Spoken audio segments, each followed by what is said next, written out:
Welcome back, everyone. We're here today with our Wellness and Weight Loss Wednesday podcast, all about body transformation. And remember, it's not just about losing weight for the sake of losing weight. It's actually just about getting the body healthy. Today, we're going to be talking about metabolism. We're going to be talking about, should you skip breakfast, yes or no? I have many shows previous to this on intermittent fasting.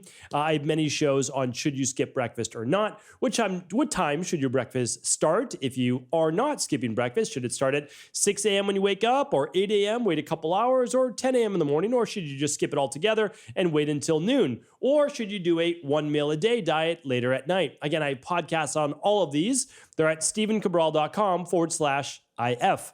stephencabral.com/IF. That IF is for intermittent fasting. And I really break down all of the intricacies around intermittent fasting. And by the way, the understanding that not everyone should be skipping breakfast. Not everyone should be skipping dinner. Not everybody should only eat maybe 1 meal a day or 2 meals a day, right? There are lots of people, many people, and I might even argue the majority, that should not be doing that, especially once they get out of their 20s, right? It's very different getting information in your 20s than it is in your later 30s and beyond.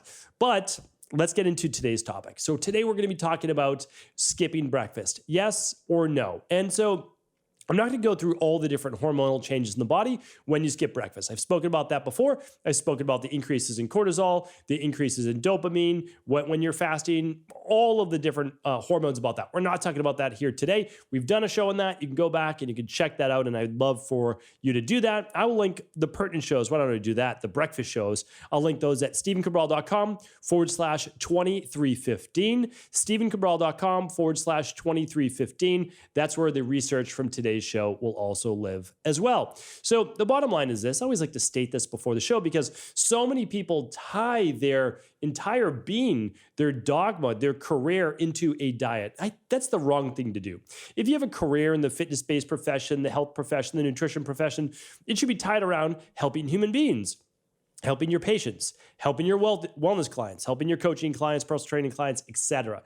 It shouldn't be tied to one way of thinking or one nutrition plan. Like back in the day when kettlebells came out, there would be like kettlebell only training studios. Okay, did something happen to dumbbells or bands or sandbags or your own body weight? Like, why can we only use kettlebells, right? It's like, yeah, they're great. They're fantastic. And you can use them to your advantage. But why don't we do what's best for the client instead of what's best maybe for your current way of thinking? So when I'm examining this, I just like to say, let's keep an open mind. Because the truth is that it doesn't matter to me. Literally doesn't matter if the best diet in the world was telling people to only eat cantaloupes, from noon to 6 p.m., I'd be recommending that, right? But the truth is this, that we've known for at least 6,000 years of recorded history from Ayurvedic-based medicine what works for the human body. And also, what works for each constitution, those people that have a more difficult time losing weight and those people that have a more difficult time gaining weight, right? People have a more challenging time putting on muscle mass. Some people have a harder time taking off body fat or even taking off muscle mass. So again, different types of people. But what we want to understand is if we're looking to transform our body, be overall healthier in general, and also age to a more graceful degree, meaning like we live a longer, healthier life, a better quality of life, we want to look at a couple of things. And I wanted to share with you 2 interesting research studies. If they go against your current dogma right now, that's okay. Deep breath in through the nose, out through the mouth. Think about, why are you holding so tightly this dogma of only having to do one thing, right? There can be other things. So I'm going to read you a study. This is off of PubMed. This is a randomized control study. This is a real study. All right. So this is called Twice as High Diet-Induced Thermogenesis After Breakfast versus Dinner on a High Calorie as well as Low Calorie Meals. All right, so you'll probably understand maybe what that means. Thermogenesis is the body's ability to burn more calories, essentially. Thermogenesis is just an increase in metabolism, an increase in heat, an increase in calories burned. So the question was whether there is a daytime variation in diet-induced thermogenesis, DIT, that has not been clearly answered. It is unclear whether a potential diurnal variation in diet-induced thermogenesis is preserved during hypocaloric nutrition. So this is what they did. This was done with men. This is, again, you can do the same with women as well, but it makes sense. And this was done where they fed one group of volunteers a very low calorie breakfast. And then a high calorie dinner in one condition, and then vice versa. So one a high calorie breakfast, and then another a lower calorie dinner. So here's what they found. Identical calorie consumption led to a 2.5 times higher diet-induced thermogenesis in the morning than in the evening after a high calorie and low calorie meals. The food-induced increase of blood glucose and insulin concentrations was diminished after breakfast compared with after dinner. Low-calorie breakfast increased feelings of hunger, specifically appetite for sweets in the course of the day. So again, I just want to share this with you that, well, let me give you their conclusions and I'll give you mine. Let's take the scientists' conclusions here. All right, diet-induced thermogenesis is clearly higher in the morning than in the evening, irrespective of the consumed calorie amount. That is, the physiological rhythmicity, that's a nice word, is preserved during hypocaloric nutrition. Extensive break fasting should therefore be preferred over large dinner meals to prevent obesity and high blood glucose peaks even under conditions of a hypocaloric diet. This is so important. Again, this is really great research. Here's what I would share with you. People, I think they were, like myself, who were very unbiased, said, listen, let's give someone a high calorie breakfast and a low calorie dinner. Let's also then give them a low calorie breakfast and a high calorie dinner. And let's look at their thermogenesis, their body's metabolic rate. Okay, just again, randomized control. When this person had a higher calorie breakfast, but a smaller dinner, they actually burned more calories, just higher thermogenesis. And they had better glucose. They had less hunger for sweets, even with that bigger breakfast, right? Really, really important to look at this. And then another interesting thing is that when they took in the calories, high calories at breakfast or high calories at dinner, if they took them at dinner, their body increased, let's see, just make sure I'm saying this correctly, blood glucose and insulin concentrations higher after dinner throughout the night. So what would that do? Well, it could cause what? More weight gain, especially since they're not burning as many calories used, right? There's not as much thermogenesis. Whereas if we did it earlier in the day, we'd also then be able to be what? Awake, burning more calories as well. We have definitely a higher metabolic rate while we are awake than while we are sleeping. Really, really important, again, to look at this because, again, Ayurvedic medicine said this 6,000 years ago. And they had, again, thousands of years of already doing it before it was ever written down and recorded. We really have to just also, things have to also pass the common sense barometer of, is this healthy? Is this a good thing to do? Just because we can skip breakfast and just because it can induce weight loss because you're consuming one less meal during the day, is this the right thing to do? And even if it is, should we make dinner an absolute gorge fest, which people are doing? That is absolutely not healthy, right? It's absolutely not healthy. I've talked about this before with the 1 meal a day. If you're doing 1 meal a day, it has to be at lunch. You can't do it at dinner. It's the worst time to do it. It's being proven over and over in science that the best time to eat is, again, this may be shocking, during the light hours, right? Again, I say this tongue in cheek because I'm trying to not go on a complete rant right now, but humans are meant to be turning their bodies off, parasympathetic mode, asleep, resting, relaxed for dark hours. And that's because before the last, maybe a couple thousand years maximum, we would be easy prey to nocturnal-based animals because we are not nocturnal predators. A big cat would easily be able to take out a human sleeping not in a house. So we wouldn't be hunting at night. We would absolutely be hiding away so that we are not prey at night. And we would be active during the day, right? And we would be then eating during the day. This is absolutely human, right? So if we're eating late at night in the dark, can you do it? Yes. Can you digest it? Yes. Is it as healthy? No, it's just not. Again, you can still do it, but it doesn't mean that it's healthy. And we can't try to come up with all these different scenarios. Well, it's healthy if you do this. No, it's not. It's just not healthy, right? It's we can drink alcohol if we want, but we can't pretend that alcohol is healthy. Like we can't. We have to stop doing that. It's not that I don't have a drink every once in a while. I do. It's not like I don't have, cheat foods or flex foods every once in a while. I do. I don't want to seem that I'm like better than anybody else, but I just don't try to justify it when I do it. I just say I'm doing this because I choose to do it and I live healthy 99% of the time, right? And so I'm just doing these things because I choose to do them. So but again, you might say, well, that's not enough for me. That study is not enough for me. Totally understand. And again, I'm not even getting into the hormones today because I've done podcasts and all the things that happen hormonally. And again, you can say, well, N equals 1, and anecdotally, I do better skipping breakfast. And I would say to you, do you, right? Do you really? Like symptomatically, you're like, I have more energy. Maybe you do because maybe there's something wrong with your digestive system. Maybe that zaps a lot of your energy. Maybe you're eating the wrong food combinations.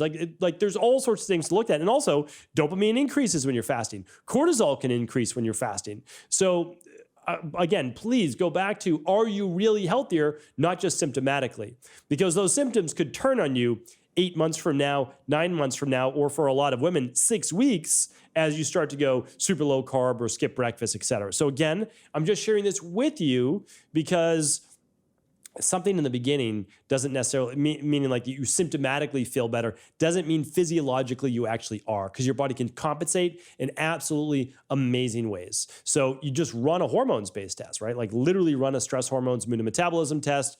And if you feel better not eating, you may have digestive issues. So you might want to literally clean up the gut from the candida parasites, H. pylori, or bacterial overgrowth that you may have as to why you felt bloated or gassy, et cetera, in the first place, or tired after eating. So again, I'm not going to get deep into that. Many podcasts on that. I've got one more study to bring you. So this one is it's from the Endocrine Society. Let me find the journal that it was published in. I'm going to link it up for you anyways. But this, I know for sure. Well, it looks like it was published in the Endocrine Society. All right, there we go. 18,000 members. Great. So let's check it out. And again, this was just about 1 year. That's like 12 months ago. So not too long ago.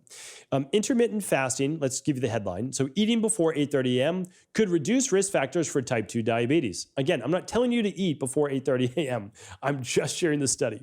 Let's see. So the people who started eating before 8:30 a.m. had lower blood sugar levels and less insulin resistance, which could reduce the risk of developing type 2 diabetes, according to a study presented virtually at the ENDO 2021, the Endocrine Society's annual meeting. We found that people who started eating earlier in the day had lower blood sugar levels and less insulin resistance, regardless of whether they restricted their food intake to less than 10 hours of their food intake, or it was more than 13 hours. This is interesting to look at, right? Because they could eat from 8:30 to 8:30. They could go more than 13 hours. It didn't matter. So their fasting window didn't seem to matter. What mattered was them eating before 8:30 a.m. I'm going to add a little bit more color to that towards the end. So insulin resistance occurs when the body doesn't respond well to the insulin that the pancreas is producing, and glucose is less able to enter the cells.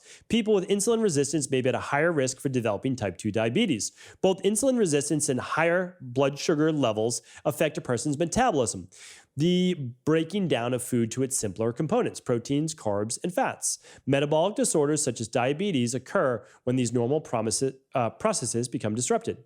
With a rise in metabolic disorders such as diabetes, we wanted to expand our understanding of nutritional strategies to aid in addressing this growing concern. Previous studies have found that time-restricted eating, which consolidates eating to a shortened time frame each day, has consistently demonstrated improvement in metabolic health, she noted. Her group wanted to see whether earlier eating in the day affected metabolic measures. The researchers analyzed data from more than 10,000 adults who participated in the study.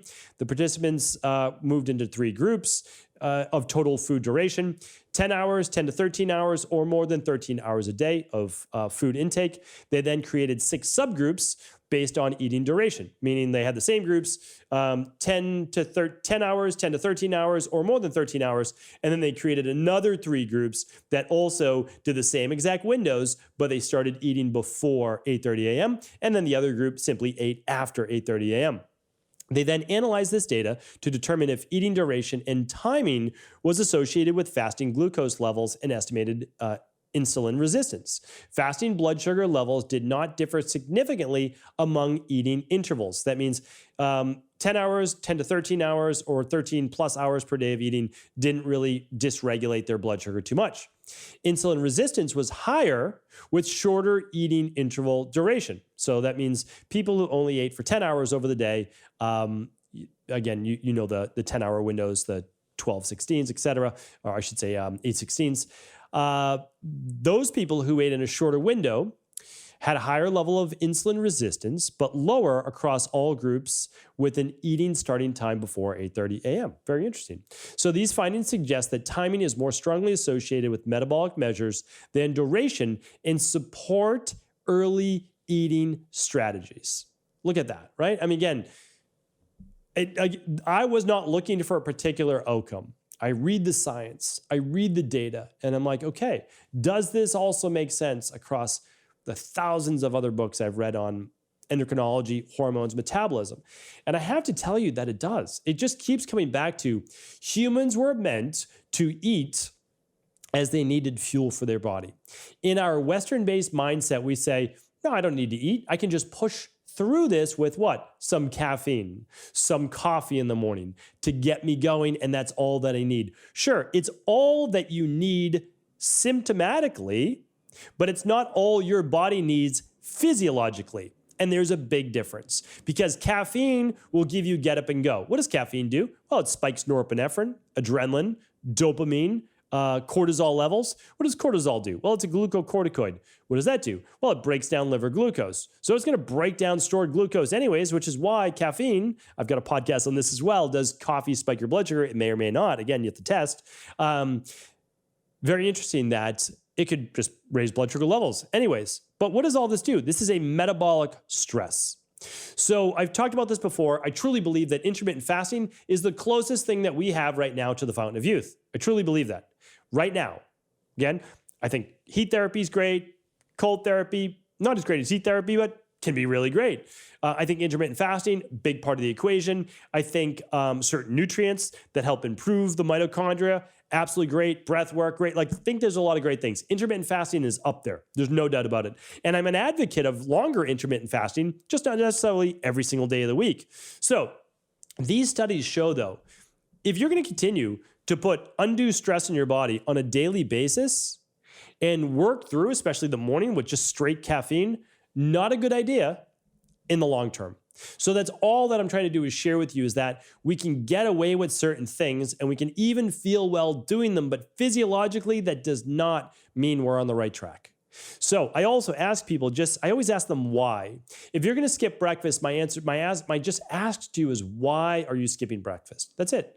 Oh, well, my buddy's doing it and he says he feels great. Okay, again, listen, like I get it, but do you need to? Like, if you can be healthier and achieve your ideal weight by having some breakfast, you don't need to sit down to literally like eggs, sausages, toast, like a big American breakfast. Like that's not what you need to do, right? But could you have some breakfast, a larger lunch or a good sized lunch, doesn't mean it's a huge lunch, but larger in terms of all the meals for the day, and then a lighter dinner? Could you do that? Because if you could, that's what's proven over and over and over to be the healthiest way to eat. Not really snacking between meals. Now, again, there's a caveat for everything. Okay, you're an endurance athlete or you're doing twice a day training. Like you could definitely do snacks between meals. It's based on what you need at that moment. But I'm talking about general population. I'm talking to millions of people that we need to be able to help, especially as health practitioners. So stop eating a few hours before bed. Allow then that those blood glucose levels to level back out. Allow the body to actually digest that food before you get into bed. But again, that's a separate podcast. So hopefully this one has been helpful. I truly appreciate you tuning in here today. If you'd like to read over these research studies, I would love to provide them for you here today. You can just go to stephencabral.com/2315. I'll share those. I'll share previous podcasts on whether skipping breakfast is right for you, how to figure out if coffee or caffeine is spiking your blood sugar levels in the morning, and so much more. But also just keep in mind, I have an open mind. I love civilized debate. Always feel free to present some of your comments, some of your thoughts in the comment section. I read all the comments, and I appreciate you. I truly do. So thank you. Take care, and we'll be talking tomorrow.